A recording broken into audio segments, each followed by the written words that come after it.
What's up, guys? Today, exciting, hopefully not too much wind, but exciting video, because this may well just be the start of a new mini series. I have my M3 behind me right there and a really lovely 993 911.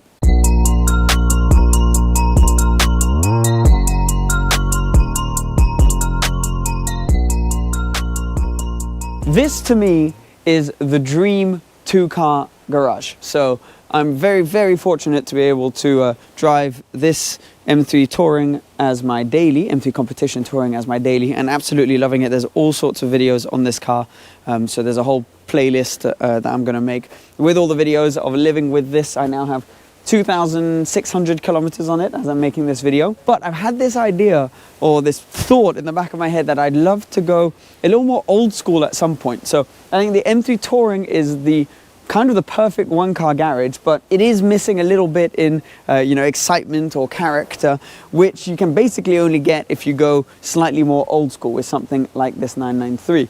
So I've been toying with the idea of one day when I'm able to getting a classic car. When I say classic, I'm not talking kind of pre-war kind of stuff. I'm talking, maybe 20, 30 years old, something like that.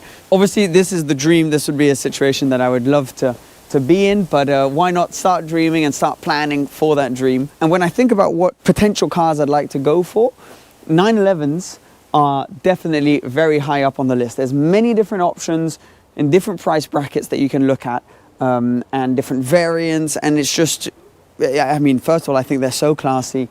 It's a Porsche, it's got that kind of wow factor to it, but also there's loads of spare parts, they're very reliable, so if you're going in as a classic car, I think it makes quite a bit of sense. But that's why it's one of the cars that I'm very highly considering. So the nice driver, you can see on his very cool personalized license plate right here, is a guy that I followed on Instagram. He'll be in the car with us in a little bit. I followed him on Instagram and he very kindly came over to show me his 993, and I wanted to share this moment with you guys.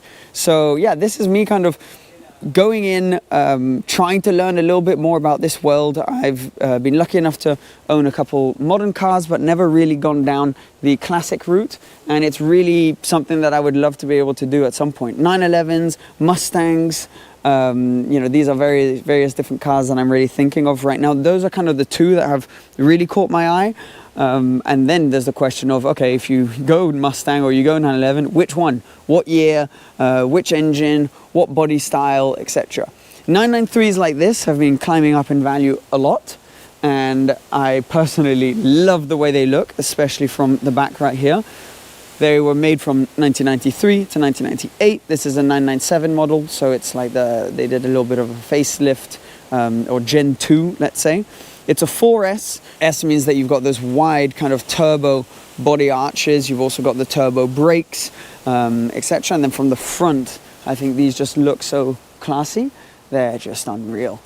So yeah, basically, I thought I would start this mini series of me exploring various classic cars, getting into the nitty-gritty of what they cost, what the running costs are, and then hopefully one day when I'm ready, making the jump, and an informed jump into what could be the dream weekend car, road trip car that I'll get the maximum out of.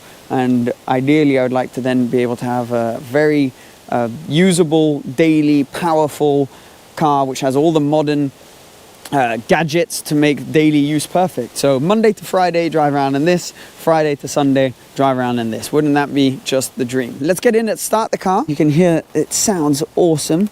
These things proper 911 sound, so unlock it there. Quite a few electrics on 993, so electric seats. It's actually got heated seats, electric windows, all that kind of stuff. Oi! There we go. Now, key on the left, like all 911s. You can see quite a few electrics. So one thing with the 993, last air-cooled 911, which I'm sure you guys are aware of, which for a lot of people make it the last real 911.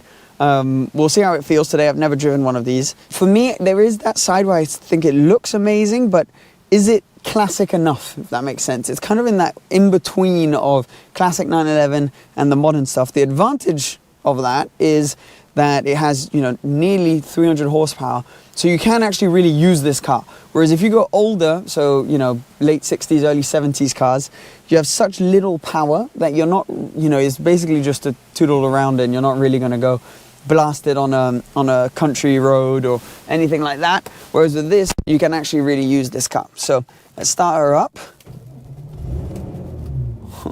Got a real 911 sound. Let me go outside so you can hear it better because the microphone's on me. You hear that? Proper 911 noise. So yeah, let's go for a drive, see what this 993 hype is all about.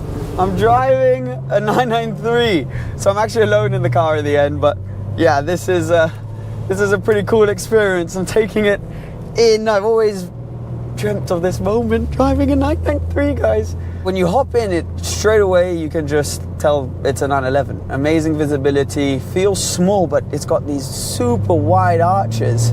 It feels massive around rear. It's so much wider actually even than the wing mirrors, so you need to be aware, I guess, of how wide it is back there. So nice to be back in a manual gearbox. I mean, this is the example of what I was talking about. So I've been driving around in the M3 a lot, and then when you hop into this, I mean, it's just a completely, I mean, it sounds obvious, but it's a completely different feeling. It's a whole different driving experience. This is more the kind of car, I mean, I know the M3 is obviously a real driver's car as well, but it's just different. The way it communicates with you, that's very fast. This is very enjoyable, if that makes sense. So that's impressively rapid, but this, you're not going to be doing crazy speeds, I don't think, but you'll be having a good time. And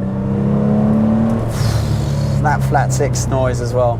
This feels like, as I was saying, a really nice balance between hardcore classic and something modern. You've got those brakes from the 911, so it brakes pretty aggressively. You have a lot of the kind of upsides of a classic without having too many of the downsides. There are expenses that you would need to count on, like these things have leaking issues from time to time. The clutch, when you have to replace the clutch, that can apparently be fairly expensive, but as you do basically with any classic car really. But it feels just easy to drive. It's not kind of as intimidating as a lot of other classics, and that's what I think is so cool with these 911s. You do pay a premium obviously because it's a Porsche, it is a 911, but there are advantages to that. So easy to, you know, find your perfect car, easy to get parts if you need any extra parts. There are so many different options in different price ranges, different budgets. They're so easy to kind of hop in and enjoy. Now, this is a very expensive option. 993s, last air-cooled 911 have been, you know, trading for really expensive. These around under 130,000 kilometers basically. You're talking 120,000 euros, so over 100,000 pounds, which is massive. If you go 930s or things like that, they're quite a bit less. They've all jumped up in price since COVID and just the crazy car market at the moment. So they've all kind of hopped up loads.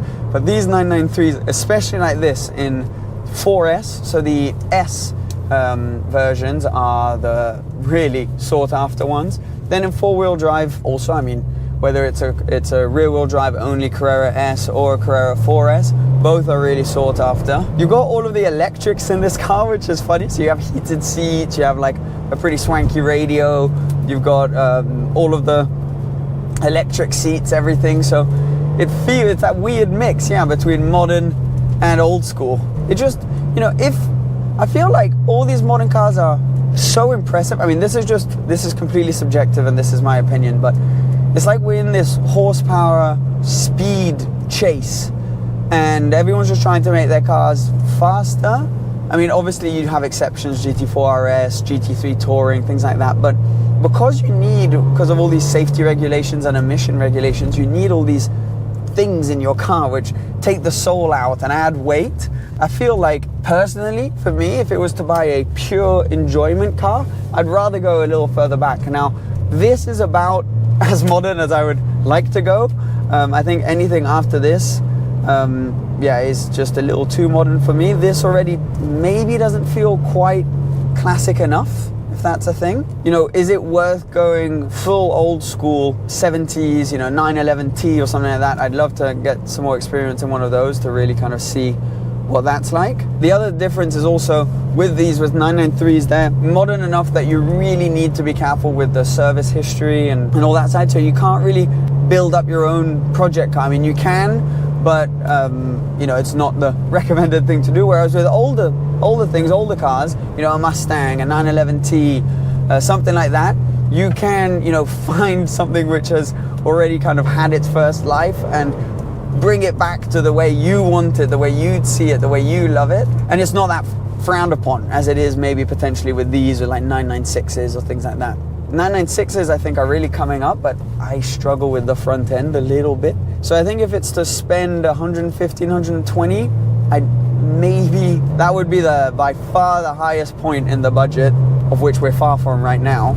But I think in that kind of budget, I'd maybe rather do a really clean, proper, you know, if you're gonna go old school, might as well go the whole way. The only advantage, real advantage that I see with this is that you've actually got decent power and you can come on a country lane like this and really enjoy it. Whereas with some of the others, you're running such low power that if you want to take it along to drives on the weekend and things like that, it's maybe a little trickier. But these are all, I mean, incredible things to be thinking about and I guess problems to have. But yeah, I feel it's just such a dream. I think it's a dream for any petrol head. Let's give it a little acceleration.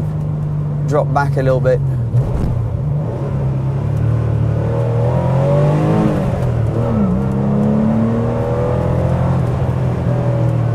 Oh, feels incredible. It's so cool having the M3 Touring as a camera car in front. That noise, I mean, it's just such a legendary noise. And it sounds so good from outside as well. The gearbox is really nice. It does feel, you know, there is that difference. It feels modern actually, you know. The gearbox is really nice. I mean, everything just shakes. The suspension is very hard. It's actually quite a lot harder than I thought it would be, but yeah, there's just something magical about these older 911s. And obviously there's the expense. If you're getting modern cars, you know, M3 Touring is maybe an exception to the rule because there's such hype and demand behind it. But, you know, basically most modern cars, you're going to lose. They're going to depreciate tons. Whereas if you're, you know, putting a bunch of your savings into a car and you get something classic like this, which has already hit a lot of its depreciation, then it should, in theory, at least not lose quite as much. It's not something that I would ever recommend necessarily buying as an investment because you never really know, and I wouldn't want to give any advice for it to turn out to be the opposite. But in theory, you shouldn't lose, and there isn't as much risk of loss as there is on the modern stuff. So, you know, as far as I'm concerned, you have less risk of losing funds, more enjoyment out of it. You can connect with the car more, especially if you rebuild something. I think that would be a fun series that we could do together. You rebuild it, the car really becomes yours. It has a special aura and you have a special connection with it. And then, you know, the dream would be to be able to have it long enough to be able to pass it down. And for that, I think these are very special.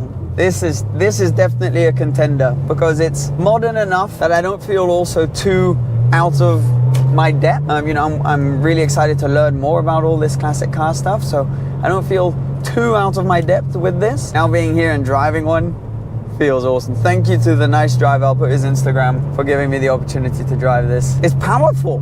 It's quick, this thing. And you got that naturally aspirated instant torque feel. What do you guys think? 993, 964, 930? What do you recommend me trying in this new adventure? It's hard to know, guys. This is all, you know, I'm a huge car fan. I'm aware of all these cars, but I need to learn more about the market, about the reality of the cost of living with these. You know, for example, if you go down the old classic Alfa, MG or anything like that, you know, you can maybe find some for some good upfront, you know, buying costs, but then the living costs with those. And if ever you do have an issue sourcing parts, anything like that, if you want to, you need a new body part or anything like that, it's going to be much more complicated. One of the real advantages of Porsche is there being a great dealer network as well. So if you need anything done on your car, you need any advice, you need someone's point of view, it's amazing because you have access basically wherever you may be. If you're on a road trip, if you're at home, there's probably one not too far away. That's a real draw. When it's your first